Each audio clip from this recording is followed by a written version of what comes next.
Basically, to think is to do so dialectically.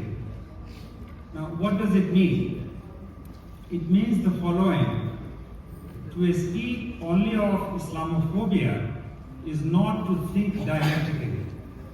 A dialectical thinking about Islamophobia entails that we think of Islamophobia along with domophilia, a term which I coined to mean love that borders on hatred for the sake of home, which since 19th century is the nation state. So in other words, Islamophobia doesn't operate simply on its own.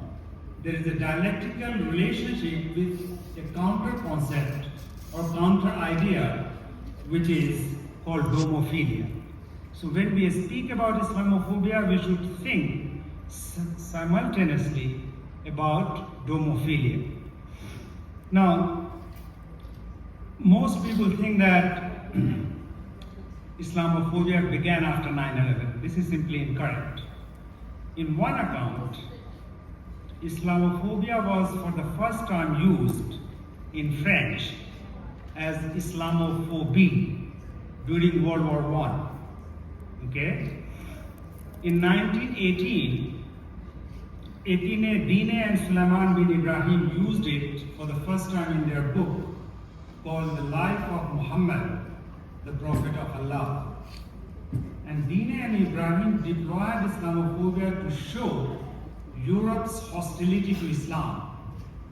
They criticized what they call pseudo-scientific Islamophobia of the Orientalists and the clerical Islamophobia of the missionaries. This is almost 100 years ago. They also criticized in their book French imperialism for not granting equal citizenship rights to all Algerians. So this is one genealogy of the term Islamophobia. In another account, it was Runnymede Trust Commission in Britain which used Islamophobia for the first time in 1994. Importantly, the Commission used Islamophobia under the subtitle of anti-Semitism and other forms of racism. 3 years later, which is in 1997, the Commission used it more elaborately and also defined it. And the definition of Islamophobia they offered was hatred and hostility towards Islam and Muslims. It is very short. Hatred and hostility towards Islam and Muslims. So you have two genealogies of Islamophobia. One, the French one, which is more than 100 years old, and then the more recent one, which is from this commission in Britain in the mid-90s. Now, there is definitely more to Islamophobia. And one key question is, why did this commission use Islamophobia in 1994? And it is my argument that it did because Islamophobia is deeply connected to the New World Order and its politics. What I mean by this is the following, that it is part of the New World Order which identified Islam as the enemy of the New World Order, which Bush Sr. announced on September 11 in 1990 after the collapse of the USSR. The end of the Cold War meant the death of the enemy, which during the Cold War was obviously communism. And with the death of communism, the West needed a new enemy. Thus, in 1991, General Colin Powell remarked, and I quote, "I'm running out of demons, I'm running out of enemies." This is in 1991. And only 2 years later, in 1993, Samuel Huntington published The Clash of Civilization. According to Huntington, the future wars would be fought not along national but civilizational lines. And he took religion as the core of civilization and divided the world into 8 civilizations. While he predicted wars among many civilizations, the key war, the fundamental war, was between the West and Islam. And as Huntington put it, the underlying problem for the West is not Islamic fundamentalism, it is Islam. Now, Huntington was not the first one to use the phrase clash of civilization. Many years ago, Bernard Lewis, an art Orientalist, who, by the way, provided the intellectual ammunition for the Iraq war, he had used it long before Huntington did. Girilal Jain, an Indian journalist and advocate of Hindu fundamentalism, had also used this term called clash of civilization in 1988. Okay? Now, once we theorize Islamophobia as a part of the New World Order, okay, then one important dimension of this debate is, in Europe, that this term is often connected to immigration, okay? But Muslims are not the only immigrants in Europe, nor is Islamophobia limited to Europe, North America, or Australia, where Muslims are immigrants. Islamophobia equally operates in India, China, Thailand, and many other places where Muslims are not clearly immigrant. Of course, Islamophobia is pervasive in Muslim majority countries such as Pakistan, Egypt, UAE, and many other countries. And Muslims too practice Islamophobia. In India, Javed Akhtar is a well-known Islamophobe, so is Shaban Azmi, and both get massive media visibility. Syria's dictator Assad was an Islamophobe in the same way as the current UAE leader is an Islamophobe. Now the question is, why this is the case? This is, I would argue, because Islamophobia emanates directly from the need for a new enemy of the New World Order. And this necessity is such that nation states like India and China, or the US and China, which are otherwise rivals to each other, they get united in designating Muslims as an enemy threat. So you fight among yourself, but when it comes to Islam and Muslims, there is an agreement that they are a threat. Now, some people think of Islamophobia in terms of stereotypes. Now, this is not a correct understanding because stereotypes are not simply about Islam, indeed about other religions too, have existed for a long time. Those who are interested in the history of Islam, you could ask, like, if hostility to Islam and Muslim is the main thing, then was Abu Jahl an Islamophobe? Because he ruthlessly opposed Prophet Muhammad. So one is not talking about simply stereotypes. They have existed about other religions too. What gives force to Islamophobia is that these stereotypes about Islam are connected deeply to the New World Order and its need for a global enemy. In the case of India, the link between Islamophobia and New World Order is manifest as follows. In a TV debate soon after 9/11, Narendra Modi, who was at that time BJP secretary, hailed and praised Indian media for speaking in footsteps of international media, what it called the truth, when it used the term called Islamic terrorism. And he opined that terrorism was innate to Islam, for it did not consider other religions to be true. In his view, the whole world had witnessed terrorism for 1400 years, that is, from the time of the Prophet Muhammad. He saw the post-9/11 era as a battle between humanity and terrorism. So this is the exchange which took place between him and a journalist. I will give you a quote. The journalist says, asks Mr. Modi, why don't you give one assurance that there will be an election campaign? When there will be an election campaign in UP, you will not use the 9/11 incident to stir a communal divide, to label every Muslim in this country as an Islamic terrorist. And here is his reply. It is a tragic condition in my Indian media that there is such a challenge to the humanity, and we are talking about footpath politics. What are we doing? When people are talking about the challenge to humanity, we are talking about UP politics, end of quote.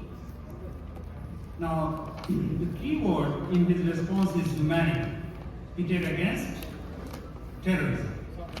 This humanity which he spoke of by expelling Muslims from the very domain of humanity did not exist as a prior idea. It was manufactured through the disingenuous discourse on terrorism that his party, but the Congress before also enacted on an international stage. In the same debate, Modi said, see, due to India's initiative at the UN twice, we have made terrorism an issue. We have succeeded in dividing the country into two camps. Those who are against terrorism and those who are in support of terrorism. I think that the recent incidents in America, 9/11, will intensify this. The world is about to be divided into two parts, those who are in favor of humanity and those who are against humanity. End of quote. Now this initiative of India at the United Nations referred to was in 1996 when it proposed a comprehensive convention on international terrorism. This timing is curious, 1996, because 10 years ago in 1986, Benjamin Netanyahu, who was Israel's ambassador to the UN, he edited a book which was called Terrorism, How the West Can Win. And this edited book had over 30 contributions. It was saying, review that book. And he said that this book is not simply about the US policy, it was equally about Israel. He described the book as an example of pseudo-scholarship. And it was an incitement, according to saying, it was an incitement to anti-Arab and anti-Muslim violence. Netanyahu's mobilization of terrorism as a threat to the West and its friends can be located in the backdrop of the statement by President Reagan in the early 1980s, when he identified terrorism as enemy of the US and declared a war on terrorism. That Islamophobia is not simply about the beard or the hijab, but linked to the making of an enemy is illustrated by one key development in South Asia. Until 2002, along its earlier lightly guarded border with Bangladesh, India had only 200 kilometers of fenced belt until 2002.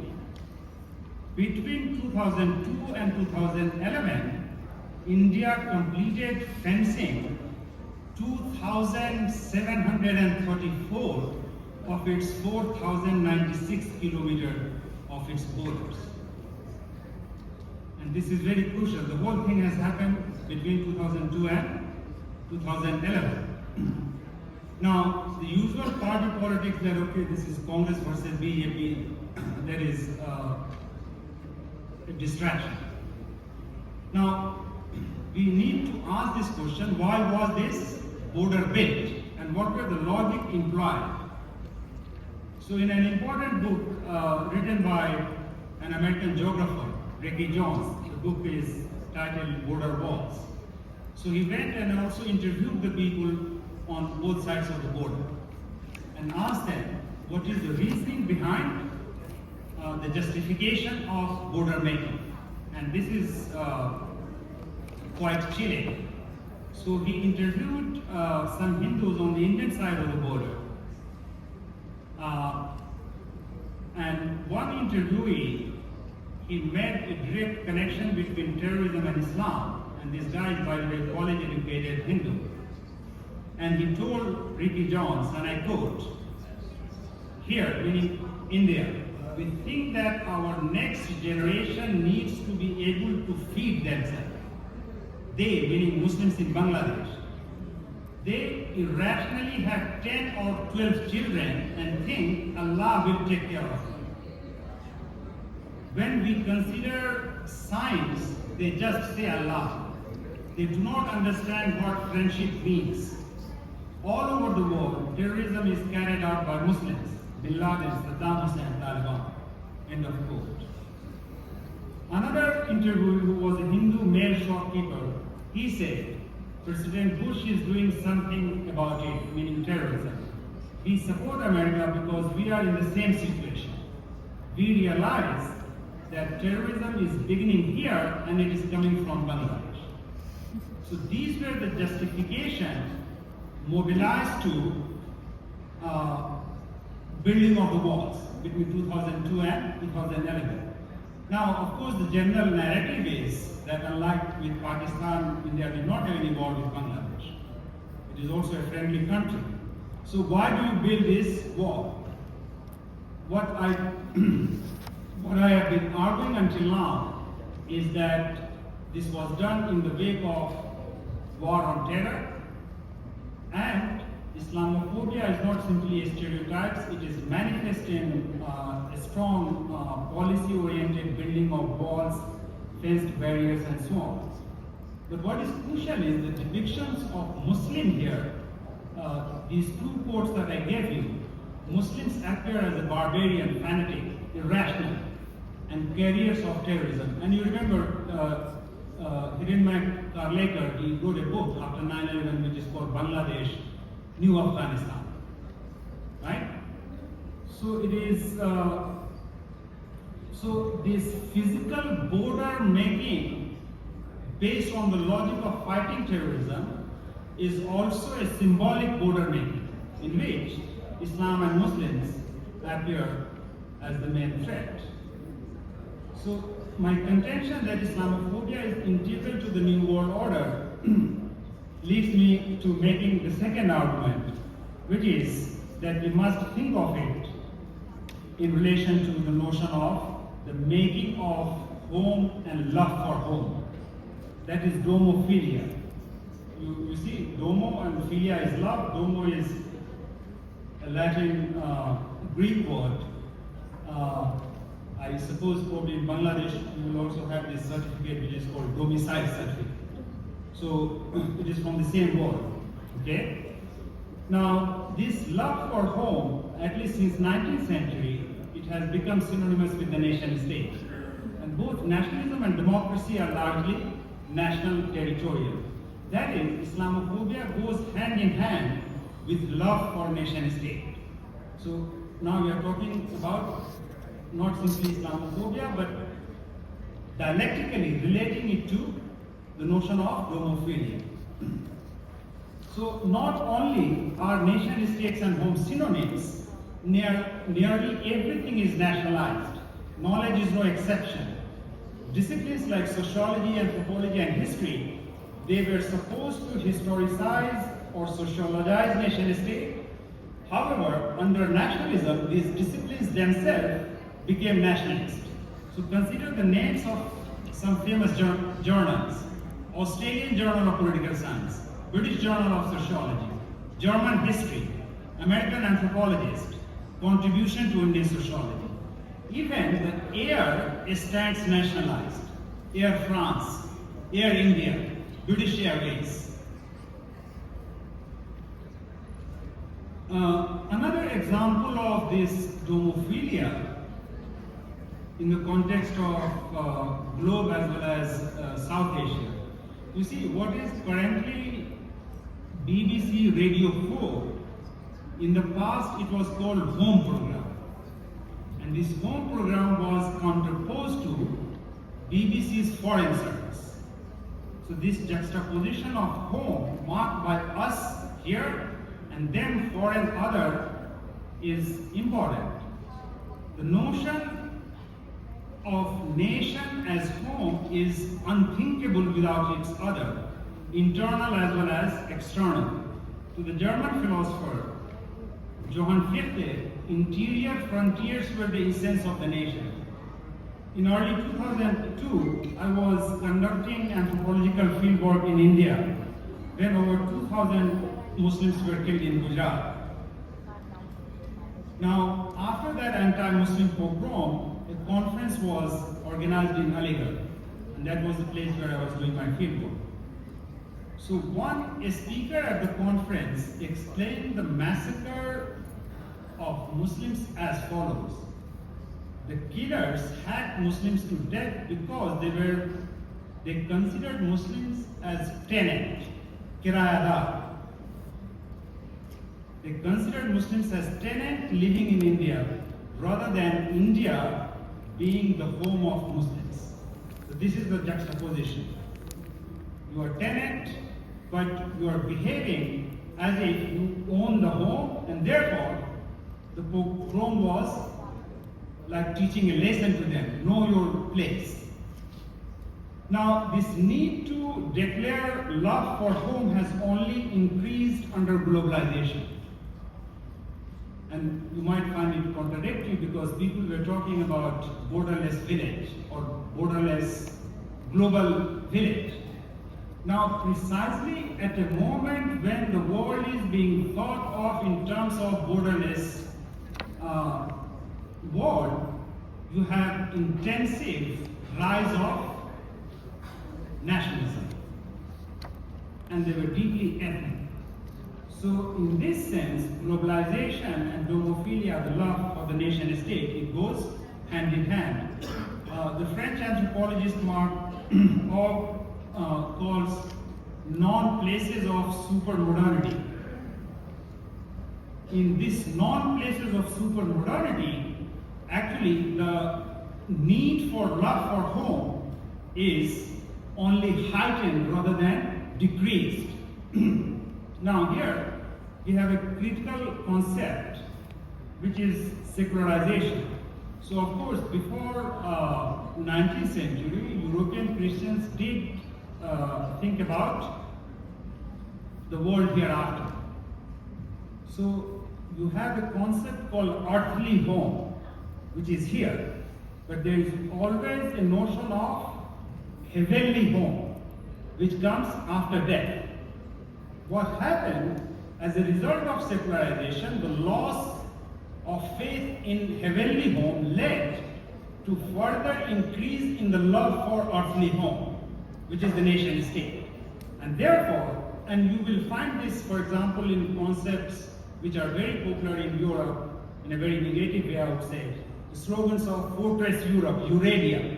And if you read the manifesto of Anders Breivik, they all perfectly illustrate that despite this transformation of heavenly home into earthly home, xenophobia and the othering has not decreased by any means. To conclude, if Islamophobia is an outcome of the New World Order's need for a new enemy, an ever-increasing phenomenon of domophilia, which is love for the nation state as home, what is the solution? One solution to this obsession with home is to think of the figure of Darwish. So Muhammad Iqbal deployed this idea of Darwish. And for him, Darwish belonged neither to the east nor to the west. Darwish Khuda mast hai sharqi hai na gharbi. Right? So the home of Darwish is neither east and west, and by virtue of this Darwish belongs to nowhere and by extension everywhere. So this notion of Darwish is precisely the negation of territorial nation state. Okay, it is a global or universal form. Please give me 1.5 minutes. I want to conclude with some concrete examples of, or one concrete example of how Islamophobia operates in practice. And one manifestation of this Islamophobia is the secularization of Muslim female bodies as a result of Islamophobia. So in 2022, Muslim girls in Karnataka were debarred from pursuing education because of their choice to wear hijab.